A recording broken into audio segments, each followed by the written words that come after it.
বর্জ্য ব্যবস্থাপনা সারা বিশ্বে এক চ্যালেঞ্জের নাম, তবে অভিনব উপায়ে এর সমাধান করছে সিঙ্গাপুর। ছোট্ট এ দ্বীপ রাষ্ট্রটি যে পরিমাণ বর্জ্য উৎপাদন করে, যার অর্ধেক পুনর্ব্যবহার করা হয়। এ হার বাড়াতে দেশটির বিশ্ববিদ্যালয়গুলোর সাথে চলছে গবেষণাও।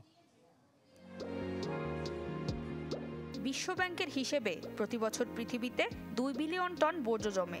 2050 সাল নাগাদ যা পৌঁছাবে 3.5 বিলিয়নে।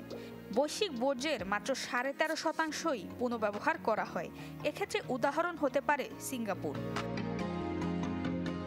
নিউ ইয়র্কের থেকেও ছোট এই দেশটি নিজেদের উৎপাদিত বর্জ্যে 57% পুনর্ব্যবহার করে। বর্জ্য স্তূপ করে জায়গা নষ্ট করা সিঙ্গাপুরের জন্য বিলাসিতা।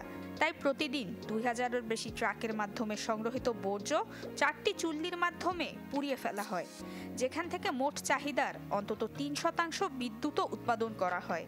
পোড়া বর্জ্যের উদ্বৃত্ত ব্যবহৃত হয় ইট ও রাস্তা তৈরিতে। বাকিটা পরিবেশ বান্ধব উপায়ে সমুদ্রের পানিতে ফেলা হয়।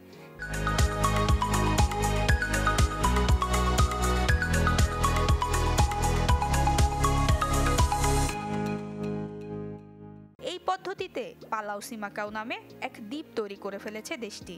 2015 সালে বর্জ্য ব্যবস্থাপনার জন্য এমন আরেকটি দ্বীপ তৈরির অনুমোদন পায় সিঙ্গাপুর। 2035 সালে এই দ্বীপটিও ভরাট হয়ে যাবে।